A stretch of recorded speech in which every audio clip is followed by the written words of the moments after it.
concerning Jesus' return, no?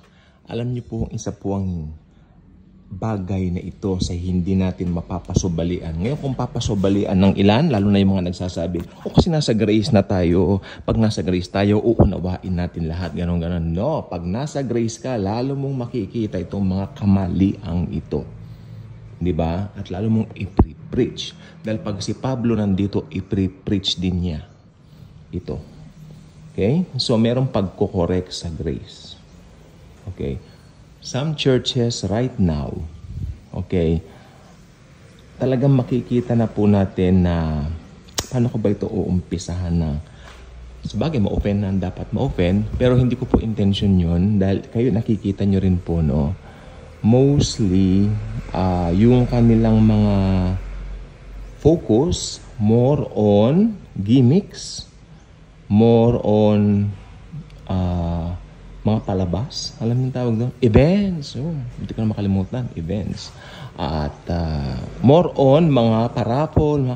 Alam niyo po bang alam ko ang sinasabi ko? I was a part of a institutional church. Hindi naman ganun katagal, thank you Lord. Pero alam niyo po bang halos bulabungin kami kahit saan kami naroon. Parang hindi na kami makapag-function sa aming private lives dahil tawag doon ang ginagawa sa amin. Tumatakas na nga po kami. Parang pinapatay na namin yung mga telepono namin. Pero pinupuntahan kami sa bahay ng pastor. Paano naman yan? Anong gagawin mo? Then, ako po ang nagpasinaya ng lahat ay ako yung parang ginigimikan pa nga nila ako Puntahan ko raw yung pastor, magpaalam ako nung aalis na ako. Sabi ko naman sa isip ko, ba't ka naman siya pupuntahan? Then I consulted my sister, a born-again Christian also. She's based in the US. Sabi niya, ba't mo pupuntahan yun? Kanyang gano'n, ba't mo nang pupuntahan? May telepono naman tayo. Teleponohan mo na lang. Magpaalam ka. Sabi niya, oh, what a bright idea. Diba? What a very anointing answer. Very anointed yun. Kasi yun talagang practical na dapat gawin. Sabi niya, baka pagka, kinausap mo pa yun.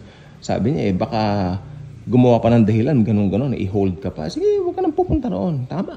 Diba? Kasi sabi nung sekretary niya, magpaalam pa, puntahan mo yung pastor, ganun. Pero, the Lord is good, directed me to my sister na nag-suggest sa akin.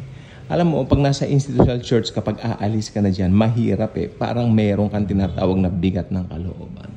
Pero hindi naman yan ang point natin. The point here is, alam bang ginagawa mostly ng mga churches ngayon? Parang concert. Okay? Parang concert na ibang-iba na po.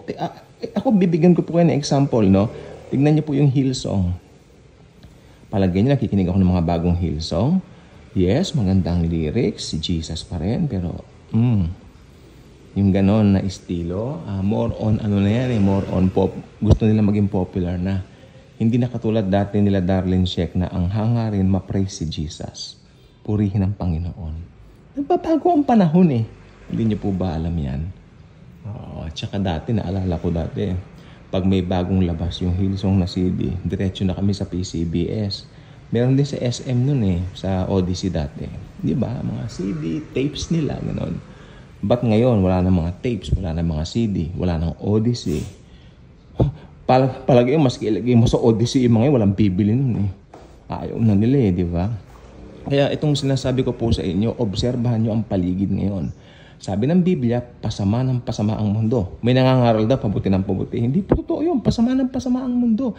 Yung diwa ng mga bata, ay kahapon lang po may kwento po ako sa inyo. Yung bata po na, may bata po na parang ibang klase ang ugali ng batang ito. Kilala po yung batang yan dito, may kayabangan. Kitang-kita namin, tumitingin sa amin, parang nakaganyan pa, parang ang yapang ng mga batang ito kako. Iba na yung diwa nila. Sabi naman ng matandang kasama namin kahapon, yan ang mga batang hindi nyo kailanman madadala sa Panginoon. I agree ako. Dahil pag ganyan ang asal, Satanas na talaga ang nag-i-influence sa mga yan. Ibang-iba na po. Lahat ng bata ngayon, I feel and I fear for them. I feel na parang gusto lahat maging popular. Tingnan nyo dito. Lahat meron silang sariling mga reels. Di ba? Sino ang pinopromote nila? Themselves. Mga sarili nila. Di ba? How about yung mga reels ko kawawa? Dahil wala namang nag-view. Kasi nagbasa lang ako ng Word of God. Nandun yung kumakain ako, di ba? Kumakain lang ako, tapos nire-reels ko pa. Tapos nagbasa ako ng Word of God, may contemplate. Wala! Pinakamataas kong views, 100 lang. Focus ako dito sa YouTube ko ako. Kasi ang sabi ko, nampisahan ko, ito talagang YouTube, itong Daily Good Vibes, binigay ni Lord talaga ito. 100%. End time ministry ito. Kaya alam nyo, ito tignan nyo yung paligid nyo, anong klase mga tao na ang nakikita nyo. Kayo mga nasa church, tanungin ko kayo, anong klase mga tao na nakikita nyo sa mga churches nyo? Baka may mga grace preacher na naman dyan. Tingnan mo, i-magnify mo yung maganda. Ay, hindi po. Hindi po totoo yun. Minamagnify mo yung maganda. Pero nakikita mo rin yung pangit eh. Di ba?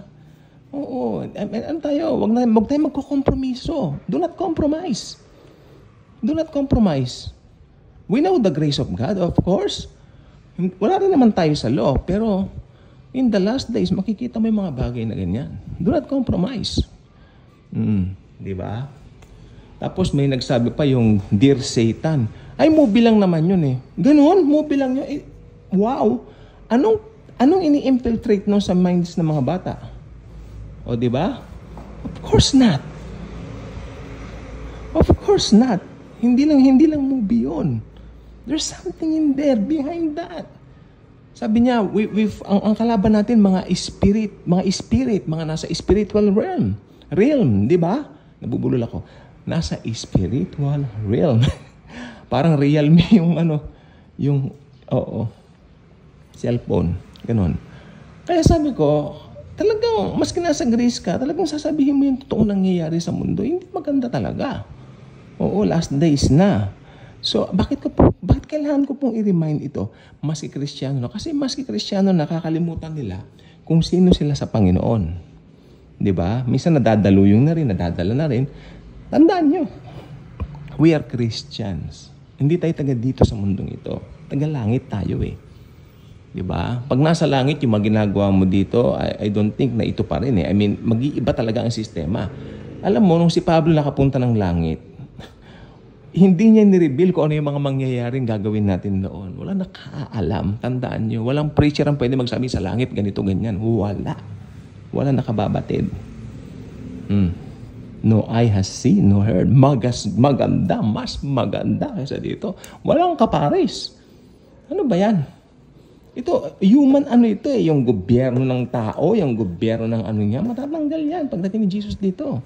Ibang klase ang pamamahala niya sa millennial reign niya. Ibang klase. Wala tayong masasabi kasi ibang klase yung perfect yun.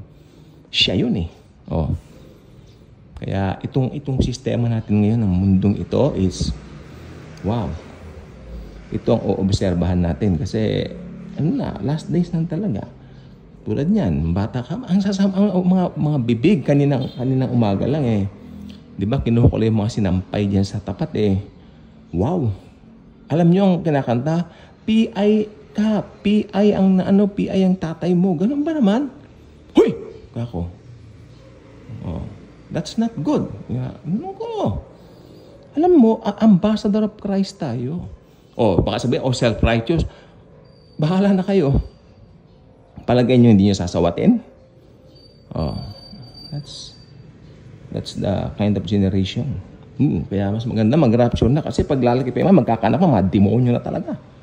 Ang sinasabi ko sa inyo. So, yun lang pong gusto ko sabihin ngayon. Observe ninyo sa churches nyo, sa mga mas lalo sa mga bahay-bahay niyo, sa mga paligid niyo. Ayan, si Satanas. Diba? Siya ay nandito, naghahanap na magogoyo, madideceive. Last days, come on. Alam niyo po ba ang pinaka-imminent na susunod na mangyayari? Rapture. At pag na-rapture tayo, bahala na sila dito. Diba? Ngayon, habang church age pa, may pangangaral, dead ma sila, go. It's up to them. It's their choice. Wala tayong pakialam sa kanila kung ayaw nila makinig, hindi ba? Kasi importante, ginagawa natin yung ating tungkulin. Yun. And some people talaga ibang ugali, tandaan yan. And I highly recommend each and every Christian i-declare natin na Sa bawat araw, protektahan tayo ng Diyos kasi yung sa atin na lang po, masama ang mundo pero I declare, Lord, pagising ko sa umaga, I declare long life at good health, safety and protection and guidance wherever I go. Lalo dito sa Maynila. Di ba? Pupunta ako ng ganito, pupunta ako sa ganyan.